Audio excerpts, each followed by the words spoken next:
Hello guys. तो कैसे हैं आप लोग?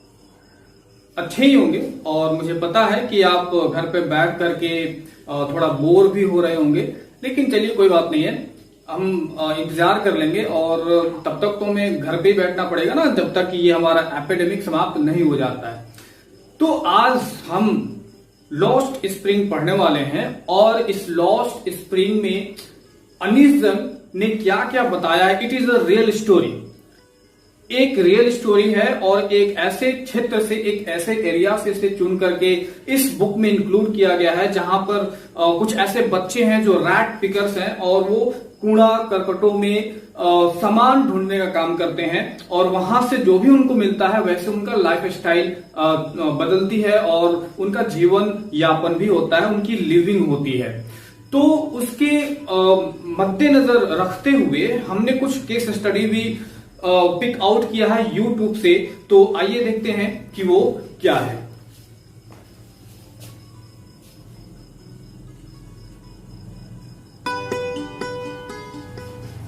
अपना नाम बता दो। कासिम। क्या करते हो? मैं गवारा का काम करता हूँ। कितने साल से कर रहे हो? 5 साल से। 5 साल से। और पहले कहाँ रहते थे आप? पहले गाँव में रहते थे कलकत्ते। फिर? जगह का नाम मदनीपुर और पूरा फ्लोट का कलकत्ता। यहाँ कब आए? यहाँ हम लोग बहुत दिन से, पहले तो हम लोग बाप लोग रहते थे 376 साल से। अच्छा, तो यहाँ फिर दिल्ली में दादा दादी भी यहीं रहते थे, यहीं मकान है दूर। अच्छा, स्कूल गए थे? स्कूल जाते हो? कभी ध्यान नहीं। पढ़ाई क्यों नहीं किए? पढ़ाई क्यों नहीं किया? हम लोग गाँव था ना, बंगला थोड़ा सा पढ़ लेते। अच्छा, गाँव में थोड़ा पढ़ लेते। और कितना कमा लेते हो उसमें? इसमें हाँ। इसमें जाए थे एक दिन में 200 रुपये कमाए थे। कितने घंटे? सुबह से 6 बजे से लेके हम लोग 2 बजे। सुबह से 2 बजे तक।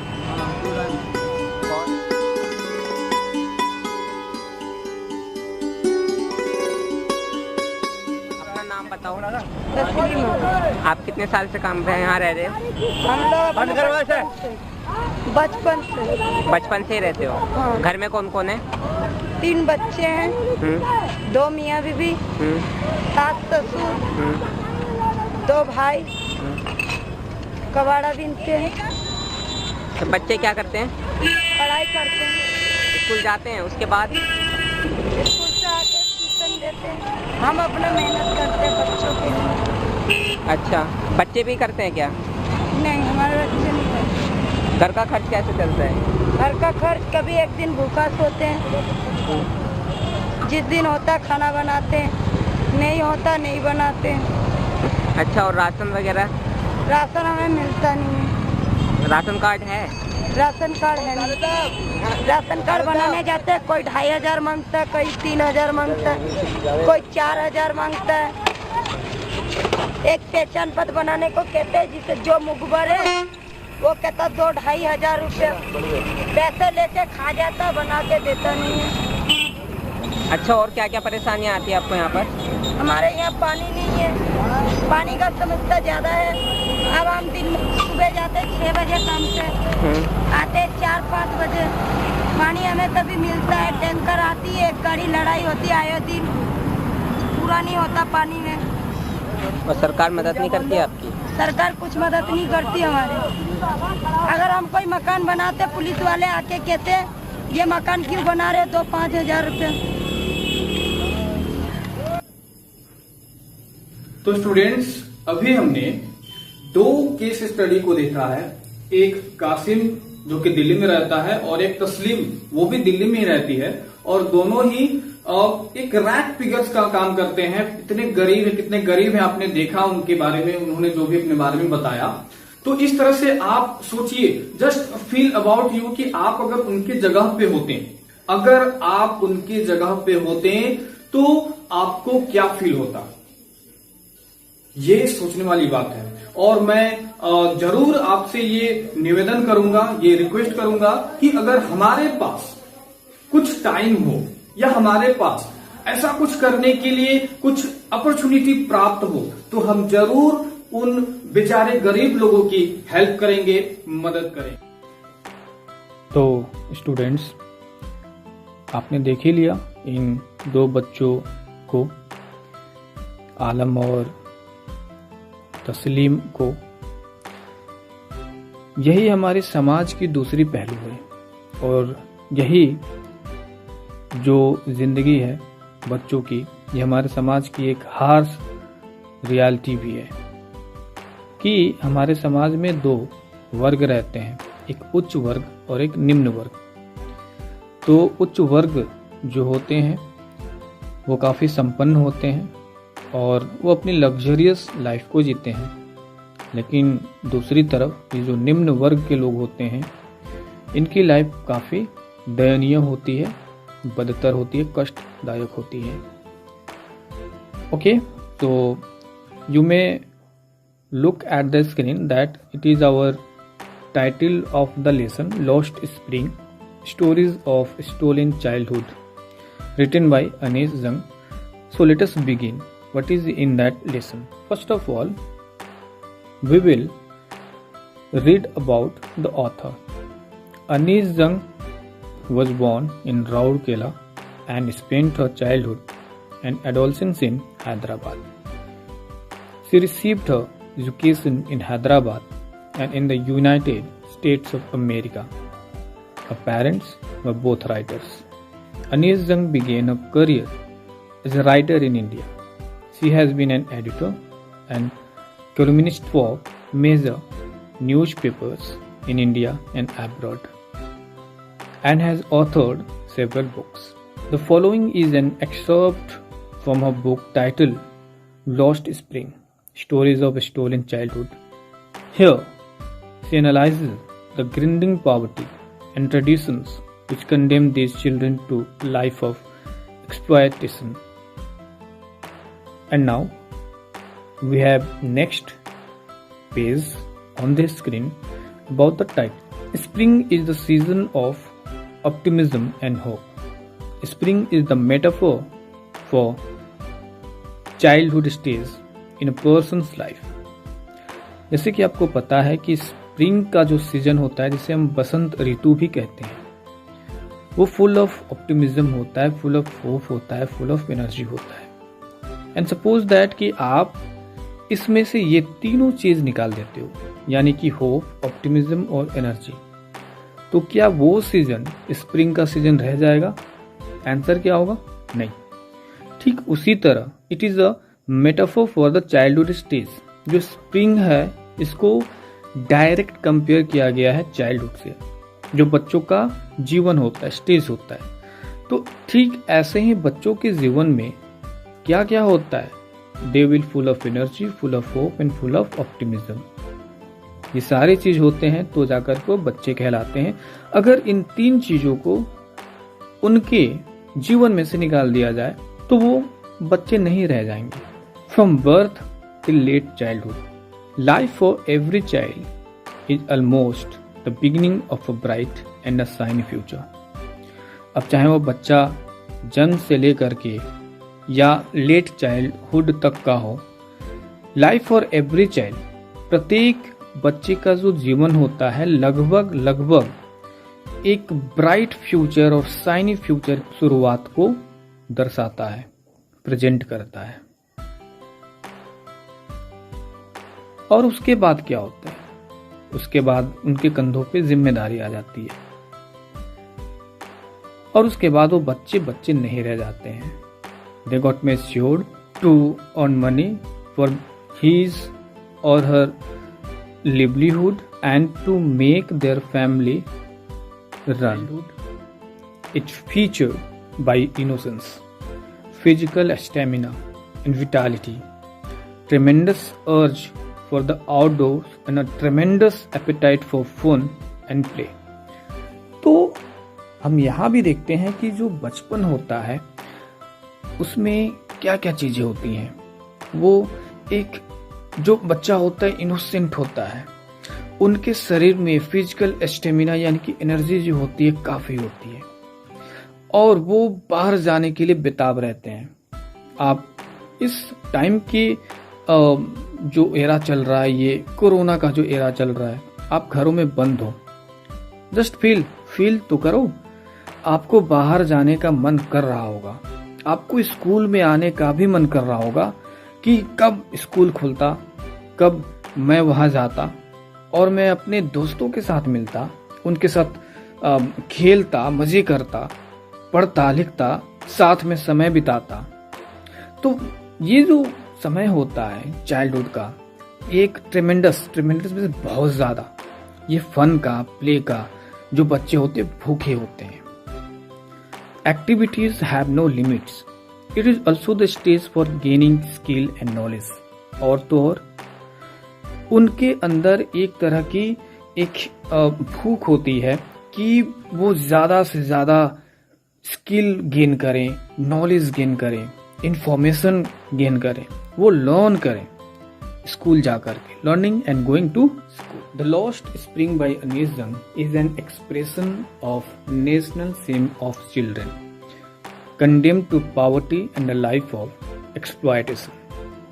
तो अनीस जंग ने ये जो चैप्टर लिखा है द लॉस्ट स्प्रिंग, एक तरह का उन्होंने एक्सप्रेस किया है नेशनल सेम ऑफ चिल्ड्रन, यानी कि जो बच्चे हैं वो एक राष्ट्र के लिए एक सेम की तरह हैं, क्योंकि वो गरीब हैं और जिन बच्चों को जिस समय स्कूल जाना चाहिए, अपनी पढ़ाई लिखाई करना चाहिए, वो बच्चे अपनी पॉवर्टी का जीवन व्यतीत कर रहे हैं, उनका शोषण हो रहा है, एक्सप्लॉयटेशन हो रहा है मानसिक तौर पर, शारीरिक तौर पर। ये एक नेशनल सेम की तरह ही है। तो अनीस जंग ने इस चीज को कंडेम्ड किया है। The two protagonist of the chapter, Saheb-e Alam and Mukesh, use their childhood in carrying the burden of poverty and illiteracy. In the bleak stories of exploitation, the author finds glimpses of resilience and fortitude. तो इस story में जो दो protagonist हैं, एक साहबे आलम और एक मुकेश, वो शुरुआत में ही उन्होंने अपना बचपन खो दिया और उनके कंधे पर एक गरीबी और एक इलिटरेसी का बोझ लद गया और उसे ढो करके वो अपने जिंदगी को बिताने लगे। तो इस स्टोरी में ये बताया गया है कि किस तरह से वो एक एक्सप्लॉयटेशन का शिकार है। हालांकि जो ऑथर है वो उनके अंदर एक रेजिलियंस और फोर्टिट्यूड भी देखती हैं।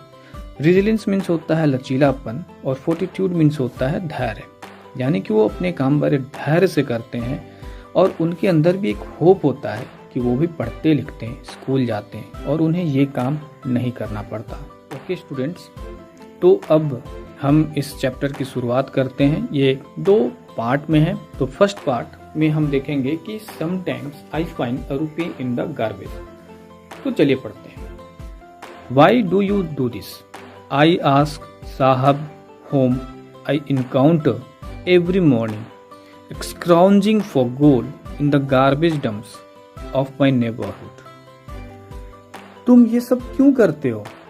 मैंने साहब से पूछा, जिसको मैं मिला था, जिससे मैं प्रत्येक सुबह मिलता था। स्क्राउंजिंग मीन्स होता है सर्चिंग फॉर समथिंग। तो वो जो लड़का था जिसका नाम साहब था, वो स्क्राउजिंग करता था, यानी कि वो खोजता था गार्बेज में, डंप्स में। डंप्स मीन्स क्या होता है? हीप्स ऑफ रबिश, यानी कि उसमें से वो गोल्ड खोजता था। लेकिन अब आप ये सोचते होंगे कि ये गोल्ड कैसे खोजता था? नहीं, he was not searching for gold, he was searching for a valuable things. देखो, अगर आपके पास गोल्ड है तो आपके लिए कॉमन है, लेकिन अगर वह व्यक्ति जिसके पास गोल्ड नहीं है लेकिन उसके पास 1 रुपया भी है, 2 रुपए भी हैं, तो वो 1 और 2 रुपए भी उसके लिए गोल्ड के जैसा है, एक गरीब व्यक्ति के लिए। तो वह जो लड़का है, वो जो गार्बेज में जो चीज भी खोजता था और जो चीज भी उसे मिल जाता था, वह उसके लिए एक सोने के जैसा था, एक गोल्ड की तरह था, क्योंकि उसी चीज को बेच करके वो क्या करता था, कुछ पैसे उसको आ जाते थे और उससे उसका लिवलीहुड चलता था। साहब left his home long ago. तो ये जो लड़का था, ऑथर यहाँ पे बताते हैं कि बहुत पहले साहब ने अपना घर छोड़ दिया था। Sit amidst the green fields of Dhaka, his home is not even a distant memory. लेकिन उसका जो घर था अब उसे याद नहीं था, वो एक बीती बात हो चुकी थी। There were many storms that swept away their fields and homes. His mother tells him that's why they left, looking for gold in the big city where he now lives. His mother had told him that there were many storms which destroyed their homes and fields. So they left home and shifted to cities in search of gold. तो उसकी माँ ने ये बताया कि एक बार बहुत बड़ा तूफान आया जिसकी वजह से उसके जो घर थे, खेत थे, वो सब तबाह हो गए और इसी वजह से उनको वो घर छोड़ना पड़ा और उन्हें एक बड़े शहर में जाकर के वहाँ पे उनको रहना पड़ा। I have nothing else to do, he mutters, looking away. Go to school, I say glibly, realizing immediately how hollow the advice must sound. What happens? The writer again says, looking for gold in the big city. Gold here refers to something precious which was not available in their hometown. Things like shoes, money, bags, etc. for the children and food, clothing, shelter as means of survival for their parents. The boy searches for such precious things in the garbage dumps. And one day the writer questions Sahab and asks him the reason for shuffling through the garbage.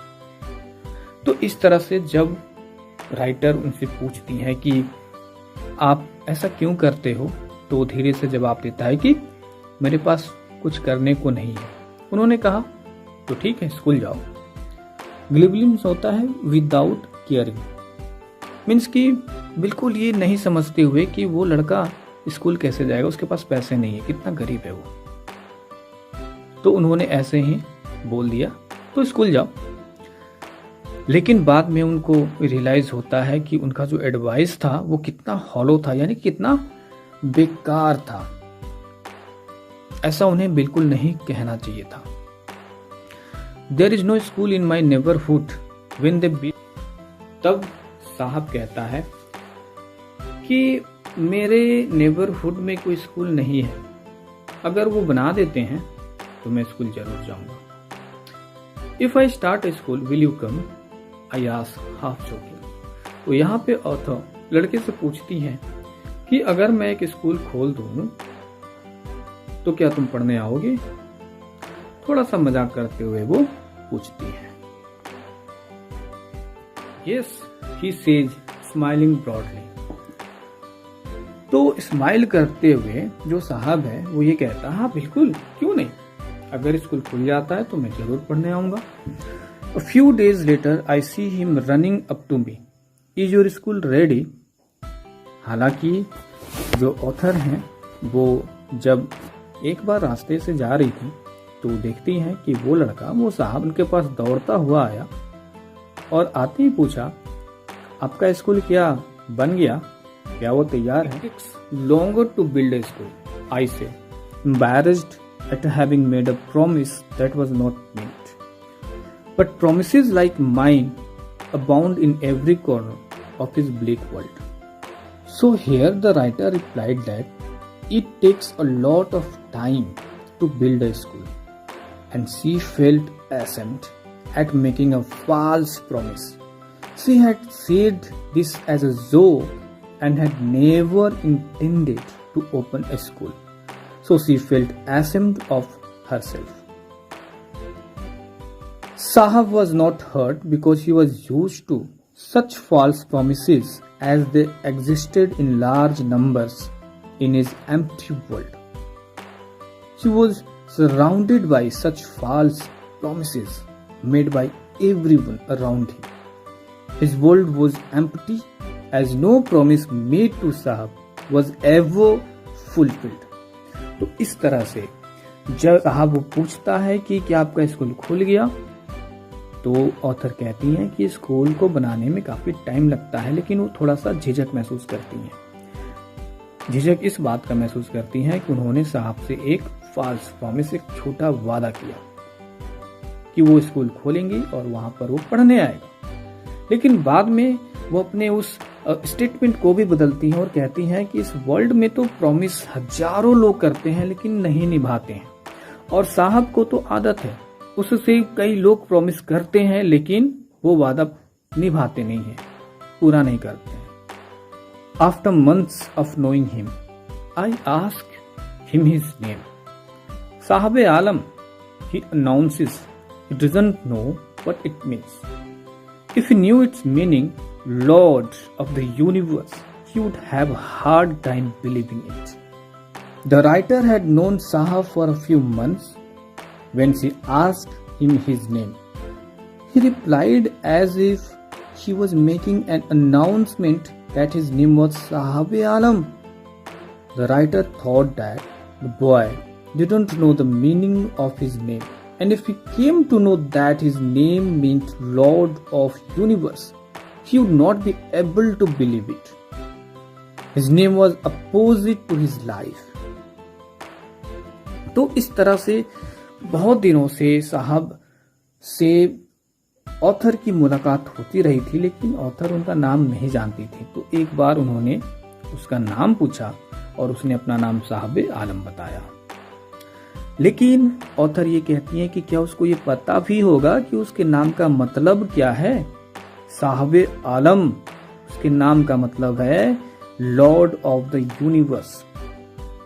साहब आलम यानी कि साहब का क्या मतलब है, Lord, और आलम का क्या मतलब है, ये विश्व, ये ब्रह्मांड, यानी कि ब्रह्मांड का देवता, ईश्वर, अल्लाह। उसे तो ये पता भी नहीं होगा।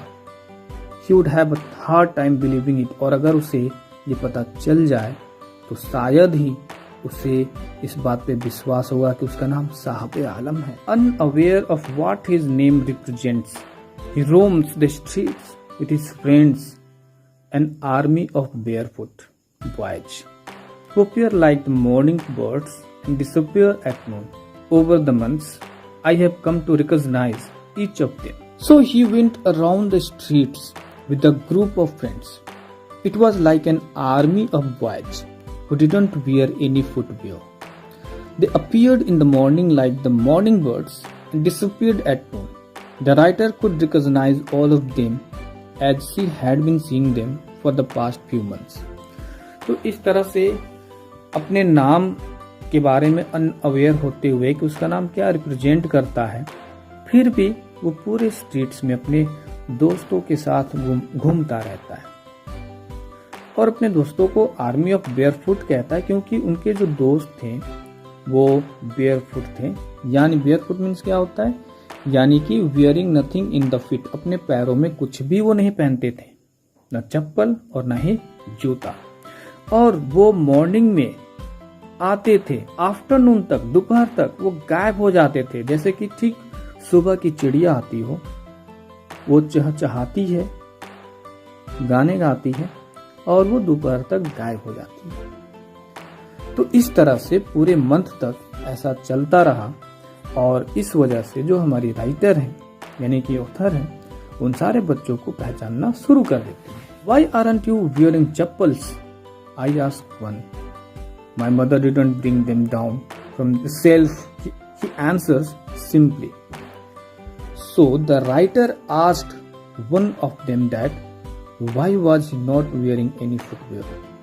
The boy simply replied that his mother didn't get them down from the shelf as they were beyond his reach. He didn't wear them. Even if she did, he will throw them off. Adds another who is wearing shoes that don't match. तो उसी लड़के में से एक लड़का reply करता है कि अगर इसकी माँ उसको एक चप्पल दे भी दे तो वो उसे फेंक देगा। और वह लड़का जो रिप्लाई करता है वो चप्पल तो यानी कि शूज तो पहना था, लेकिन दोनों पैरों में अलग अलग शूज थे। यहाँ तुम पिक्चर में देख सकते हो। When I comment on it, he shuffles his feet and says nothing. Shuffles means होता है slides them over each other. I want shoes, says a third boy who has never owned a pair all his life. Trampling across the country, I have seen children walking barefoot in cities on village roads. So what happens in this line? He meant that the boy was not wearing footwear because he did not want to wear one. साहब के बारे में बात हो रही है। The writer asked the second boy the reason for wearing a different shoe in each foot. तो यहाँ पे जो राइटर है वो पूछती है कि तुमने अपने पैरों में अलग अलग तरह के ये जूते क्यों पहने हुए हैं। He didn't reply and shuffled his feet as he tried to hide the shoes. वो रिप्लाई नहीं करता है बल्कि वो अपने पैरों को घसीटा मारते हुए वो अपने पीछे छुपा लेता है शर्म के मारे, लेकिन कोई रिप्लाई नहीं करता। यहाँ उसने दो पैरों में अलग अलग जूते पहने हुए हैं। A third boy spoke that he was eager to get a pair of shoes as he had never owned one all his life. एक तीसरा लड़का है, वही कहता है कि उसकी इच्छा है, डिजायर करता है कि उसे भी एक जोड़ी जूता मिल जाता तो पहनता। The writer takes the example of shoes to highlight the condition of these boys. तो इस तरह से यहाँ पे इस लाइन में जो राइटर हैं वो क्या करती हैं, एक एग्जाम्पल आपको देती हैं, एक शूज का एग्जाम्पल देती है ये हाईलाइट करने के लिए कि उन बच्चों का जो कंडीशन था, परिस्थिति था, कितना खराब था, कितना बदतर था। They searched the garbage dumps looking for such precious things. इस तरह से वो गार्बेज में जाते थे, ढूंढते थे कि काश उन्हें एक जोड़ी जूता, चाहे वो टूटा फूटा हो, वही क्यों न मिल जाता। तो जो पहली लाइन आपको याद होगा कि उन्होंने गोल्ड कहा था, ऐसी चीजों को ही उन्होंने गोल्ड कहा था। तो she further tells us that as she travelled across the country she had seen many children walking barefoot in the cities as well as the villages. बहुत सारे कंट्रीज में, बहुत सारे देशों में उन्होंने ट्रेवल किया था और उन्होंने देख रखा था कि बहुत ऐसे बच्चे हैं जो नंगे पैर अपने गांवों में, शहरों में घूमते रहते हैं। It is not lack of money, but a tradition to stay barefoot is one explanation. I wonder if this is only an excuse to explain away a perpetual state of poverty.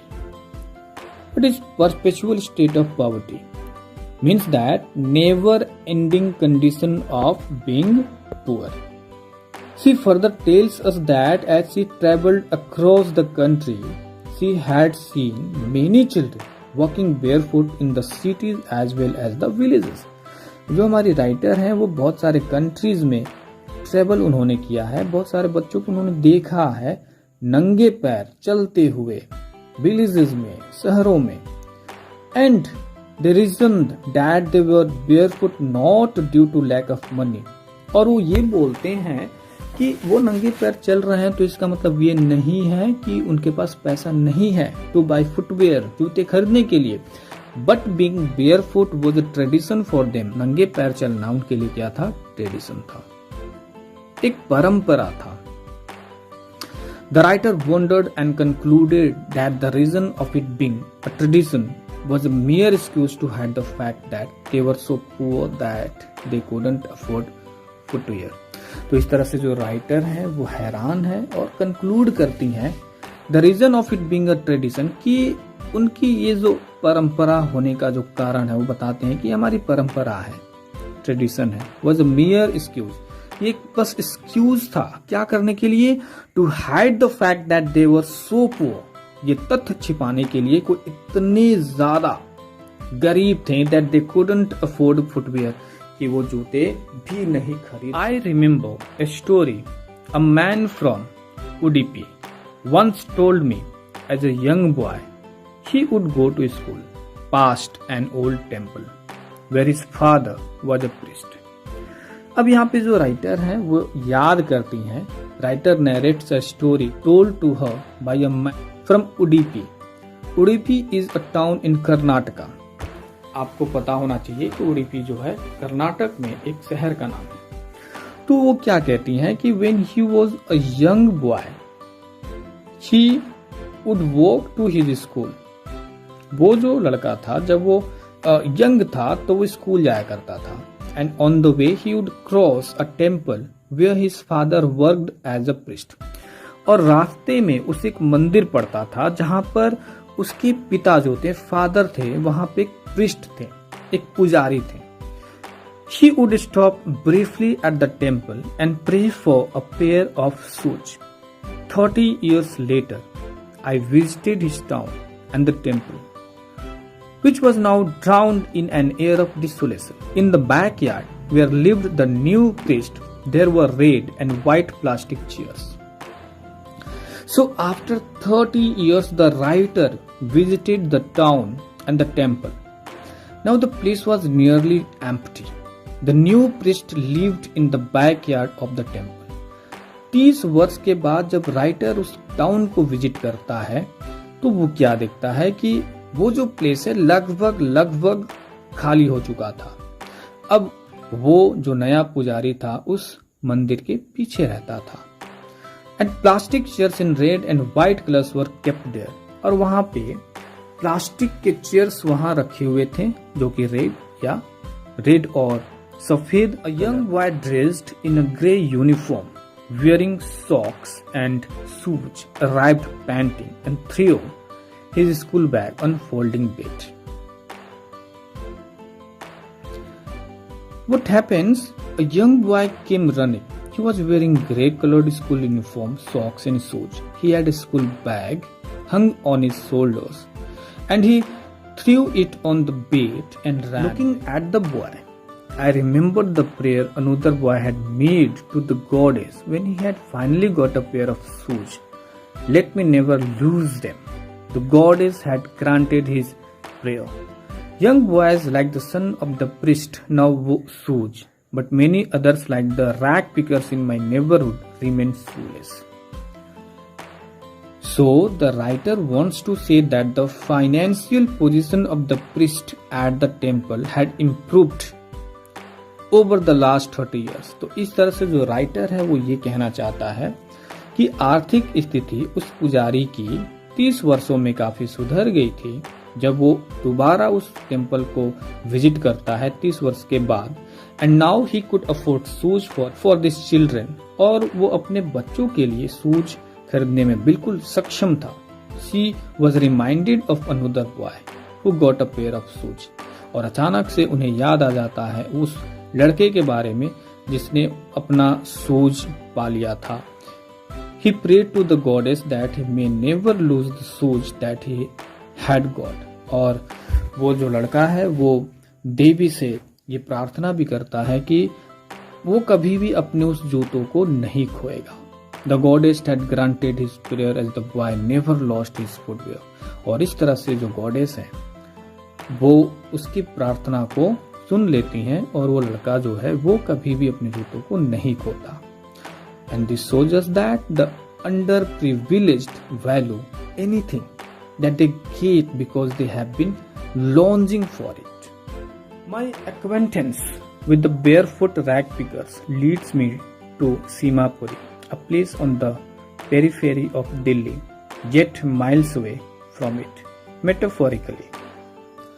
Acquaintance means contact, periphery means outer area, यानी कि बाहर का जो area होता है उसे हम periphery कहते हैं. और मेटाफोरिकली मीन्स आपको पता है symbolically.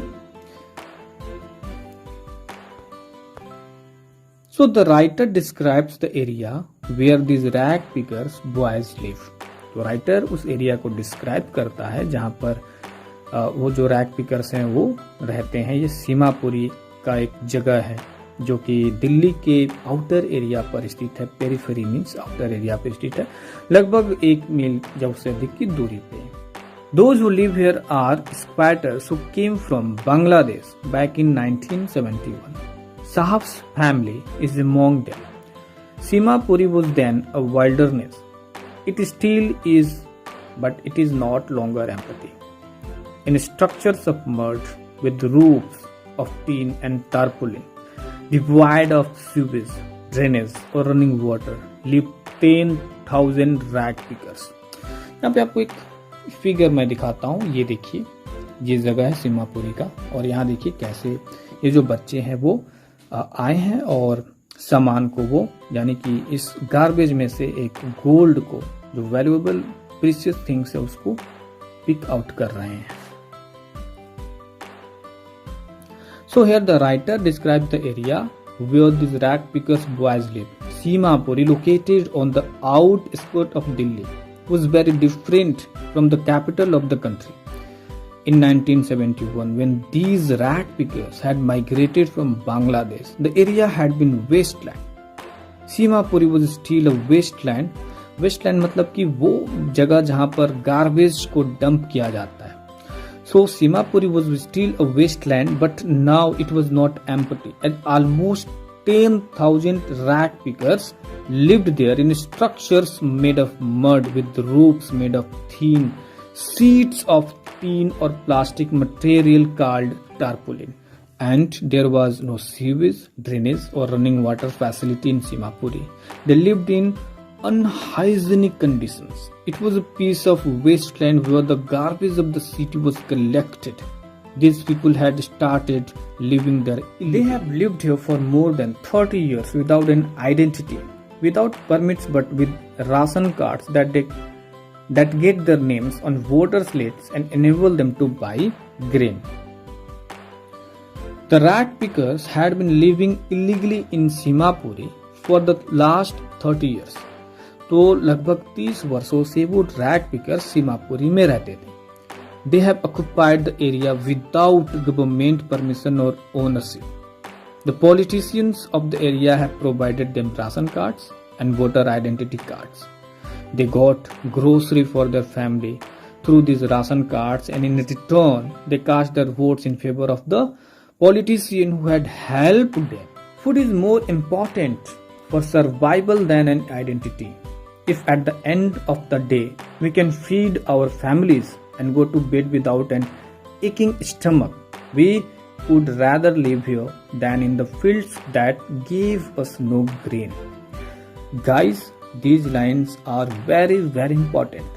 Pick out these lines, underline these paragraphs and keep it in your mind कि इससे बहुत ज्यादा क्वेश्चन अराइज हुए हैं आपके बोर्ड के एग्जाम में. See a group of women in the tattered sari. When I asked them why they left their beautiful land of green fields and rivers. Tattered means torn. The writer asked a group of women who were wearing torn saris that why did they leave their homes in Dhaka. They replied that if they were able to satisfy the hunger of their families and sleep well at night, they were happier to live in Simapuri than their fields in Dhaka, which were ruined and gave them no food. तो जब writer उन सारी औरतों से पूछता है कि उन्होंने ढाका अपना होम टाउन क्यों छोड़ दिया, वो जो औरतें थी वो फटी हुई साड़ी पहनी हुई थी, तो वो औरतें रिप्लाई करती हैं कि अगर वो यहाँ पर उन्हें भोजन मिल जाता है, रात को सोने की व्यवस्था हो जाती है, तो यहीं पर वो खुश हैं. इस जगह ही, इस सीमापुरी में ही वो खुश हैं, इसके बजाय कि वो ढाका में रहें जो कि बिल्कुल ही रियूट हो चुका है, बर्बाद हो चुका है और उन्हें कोई भोजन नहीं देता. So it will be much better to live in Seemapuri. भले ही उन्हें गार्बेज में जाकर के सामान ढूंढना पड़ता है, भले ही उन्हें गरीबी की जीवन जीना पड़ता है, लेकिन ये उनके लिए wherever they find food, they pitch their tents that become transit homes. Children grow up in them, becoming partners in survival, and survival in Simapuri means rag picking. So these people traveled in search of food. तो ये जो लोग हैं वो भोजन की तलाश में ट्रेवल करते हैं. And wherever they found it, they set up temporary homes and started living there. Their children kept on growing there, and gradually they also started helping their parents in seeking means of survival. और इस तरह से जो बच्चे उनके साथ रहते हैं वो बड़े हो जाते हैं और बड़े होते होते होते उनके सर्वाइवल में उनके साथ उनका हाथ भी बटाते हैं, उनकी मदद करते हैं. Through the years, it has acquired the proportion of a fine art. Garbage to them is gold. it is their daily bread, a roof over their heads. Even if it is a leaking roof, but for the child it is even more. For those who lived in Simapuri, तो वो लोग जो सीमापुरी में रहते हैं, the means of survival was rag picking. तो survival का मतलब ही क्या है? रैग पिकिंग है, यानी कि कूड़ा करकट में से कुछ वैल्यूएबल और प्रीशियस थिंग को ढूंढना. As they had been doing it for many years, और बहुत सालों से इसे वो करते आ रहे थे. They became trained at rag picking and did it well. और इतने सालों से करते करते वो ट्रेंड हो चुके थे और बहुत अच्छे से वो अपने काम को करते थे. For the rag pickers the garbage was as precious as gold. और इन रैग पिकर्स के लिए जो गार्बेज था, जो कूड़ा करकट था, वो उतना ही प्रीशियस और कीमती था जैसे कि गोल्ड होता है. These families searched the garbage dumps and got things which they sold to fund their food. They gathered torn or damaged seeds which were used to cover the roof of their homes. This didn't cover them well, but still provided them with some protection. For the children, the garbage dumps were more than a means of survival. I sometimes find a rupee, even a 10 rupee note, Sahab says, his eyes lighting up. When you can find a silver coin in a heap of garbage, you don't stop scrounging, for there is hope of finding more. Sahab was happy to say that sometimes he found a rupee and even a 10. साहब ये कहते हुए काफी खुश लगता है, बताते हुए कि कभी कभी तो उसे गार्बेज में 1 रुपए मिल जाते हैं और कभी कभी 10 रुपए भी मिल जाते हैं. Rupee note in the dump. As one often finds he even a silver coin in the garbage dump. कभी कभी तो उन्हें एक चांदी का सिक्का भी मिल जाता है. He kept on searching, hoping to find more. और इस तरह से जब उन्हें ऐसी वैल्यूएबल चीजें मिलती हैं तो उन्हें और ज्यादा ढूंढने की लालसा उत्पन्न होती है और वो it seems that for the children garbage has a meaning different from what it means to their parents. For the children it is wrapped in wonder. For the elders it is means of survival. So for the children the garbage dump was a means of fulfilling their dreams, although partially, while for the parents it was a means of aiding survival by providing the basic food, clothing and shelter. तो ऐसा प्रतीत होता है कि जो ये children है, जब ये गार्बेज में से कुछ ढूंढते हैं और कुछ प्रीशियस थिंग इन्हें मिलता है तो ये उनका ड्रीम होता है और इस वजह से वो काम करते हैं. लेकिन इनके पेरेंट्स जो होते हैं, गार्बेज में से रैग पिकिंग करना उनका कुछ अलग ही मीनिंग होता है. वो बस सर्वाइवल के वजह से ही वो रैग पिकिंग करते हैं. One winter morning, I see Sahab standing by the fenced gate of the neighborhood club, watching 2 young men dressed in white playing tennis. I like the game, he hums, content to watch it, standing behind the fence. I go inside. When no one is around, he admits, the gatekeeper lets me use the swing. Content means satisfied होता है यहाँ पे. One winter morning, the writer saw Sahab standing by the fence of a club. तो एक जाड़े की सुबह में जो राइटर हैं वो साहब को एक क्लब जहां पर गोल्फ खेले जाते हैं या बॉल खेले जाते हैं, उन्हें हम क्लब बोलते हैं. So one winter morning the writer saw Saheb standing by the fence of a club. तो एक जाड़े की सुबह में हमारी राइटर साहब को एक क्लब के फेंस के पास खड़ा पाती हैं. He was watching a tennis game being played by 2 young man. वो टेनिस गेम को लोग खेल रहे थे, वो ध्यान से देख रहा था. साहब like the game but could not play it. साहब उस गेम को लाइक करता था, पसंद करता था, उसे खेलना चाहता था, लेकिन वो नहीं खेल सकता था. He told the writer that he went inside the club when it would be closed. He was allowed to take swings by the guard there. तो साहब कहता है राइटर से यानी हमारी ऑथर से कि जब क्लब बंद हो जाता है तो वो उसके अंदर जाता है, और जो गार्ड है उसने अलाउ किया था कि वो उसके अंदर जा सकता था।